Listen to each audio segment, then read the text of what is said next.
What's good, Knicks fans? Welcome to another edition of Knicks Latest. I am Josh Rodriguez. We are trying to build a nice Knicks community here.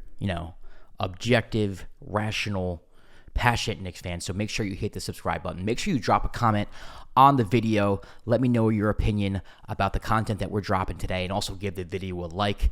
Like I said before, we're trying to develop a community of passionate, objective, rational Knicks fans that want Knicks news almost every day, keeping you up to date with everything latest. New York Knicks, one of the most important seasons in New York Knicks history. This is the first time in my adult life that I could confidently say the Knicks can win the NBA championship next year. So this is a big one, ladies and gentlemen. Make sure you hit the subscribe button. Let's get started. It was released by Shams.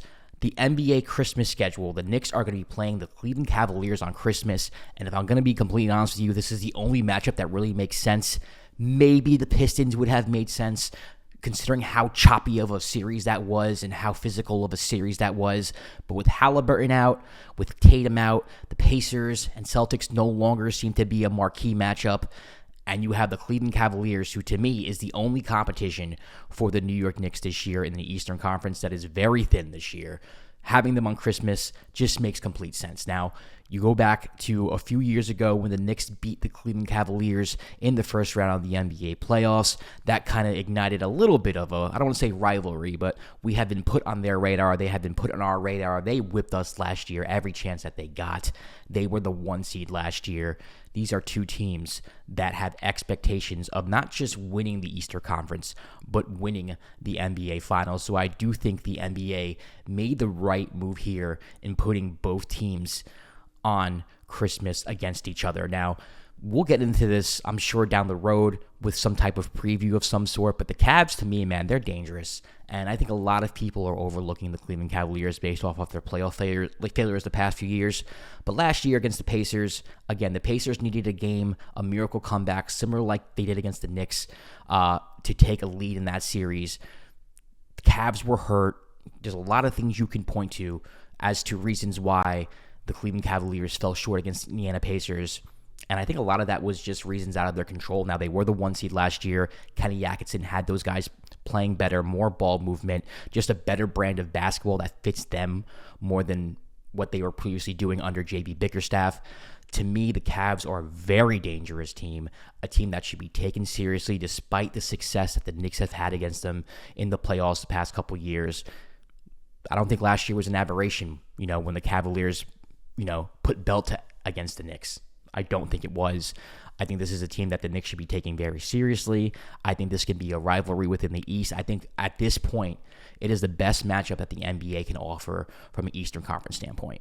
So I'm happy to have it on Christmas. The Knicks have become a staple. The noon game on Christmas Day for the past decade and a half, which I'm happy about. It's a nice little tradition, waking up as a Knicks fan on Christmas morning, waiting for the Knicks to play. And I'm glad that they're putting the Knicks against a team like the Cleveland Cavaliers who can win the NBA Finals. The Pistons would have been fun, but I don't think the Pistons deserve that yet. You had one playoff series. It was a scrappy series, don't get me wrong, but this is a team that has been irrelevant for the past 10, 15 years, whatever it's been. I think the Cavs make more sense for the NBA and for the Knicks, and it's a game that I'm circling on my calendar because I really, really, really want to see how the Knicks hold up against a team that I think a lot of people are going to pick to win the Eastern Conference. If you're not picking the Knicks, you're picking the Cavs. And the reason why that is, the East is just so thin this year. There's really nobody else in the East that I could see winning the conference. You have the Knicks, you have the Cavs.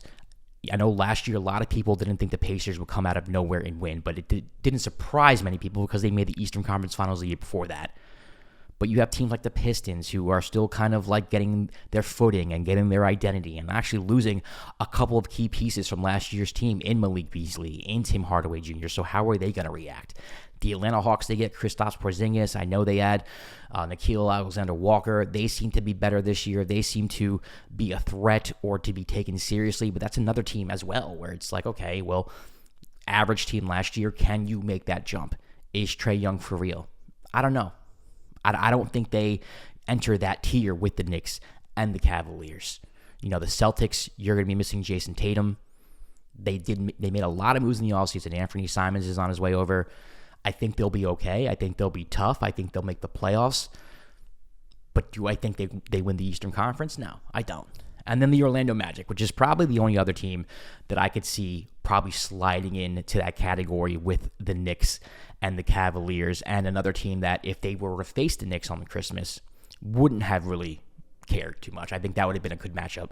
That's a team that I can see being a sleeper. That's a team that I can see possibly reaching tier 1, I would say, in the Eastern Conference to challenge the Knicks and Cavaliers. You get Desmond Bane in the offseason. You add shooting, which you desperately needed. You're already a good defensive team. If you could just stay healthy, I think the ceiling is high for the Magic. But outside of the Knicks and Cavs and then maybe the Magic, this is not a strong Eastern Conference at all.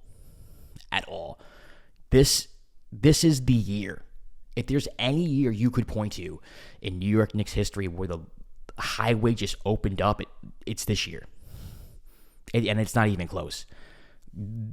Us as Knicks fans, we should be treating this year as finals or bust.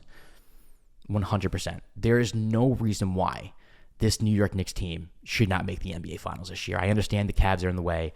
I understand that some prognosticators might have the Cavs better than the Knicks, but I don't care. You're on the same level. You're on the same playing field. This team has been around for a few years now. I know you shook things up a little bit with Karl-Anthony Towns, but you almost made the NBA Finals last year, 2 games away. There's no excuse to build upon that. So, Knicks, Cavs, Christmas, really excited for it. I think that's going to be a preview of the Eastern Conference Finals, looking to see how the Knicks match up against the Cavs. Not sure if they're going to have any matchups beforehand. They haven't released the whole schedule, so that might or might not be the first matchup of the season between both teams, but if it is, it's going to be a good litmus test. And it's going to be fun. And having the schedule being released makes me excited for NBA basketball because we are now in August and there is not much to talk about. There has been a lot of trades, a lot of speculation, with maybe Karl-Anthony Towns going here or Mikal Bridges going there. We did one with OG Anunoby last week. There's talk about Josh Hart probably being the odd man out, but a lot of these trades seem to be unrealistic and honestly not worth maybe not talking about, but not taking seriously. Don't want to come on the show and just throw trades at the wall and act like they're going to happen. That's not what I want to do with this channel. I want to talk realistically. Want to talk about, moves that the Knicks can make, maybe the Knicks moves that the Knicks should make, even if they're low probability, things that make sense. And one thing that does make sense is Thomas Bryant to the Knicks. Now, I don't think they'll do this. I don't think this is going to happen. But if you think about Thomas Bryant coming to the Knicks, I think it adds some front court depth, like right now, especially if you use the double big lineup with Mitchell Robinson and Karl-Anthony Towns starting. The only backup big you really have is Ariel Hukporti, maybe Yabusele, depending on the lineup. You don't really have another big outside of that.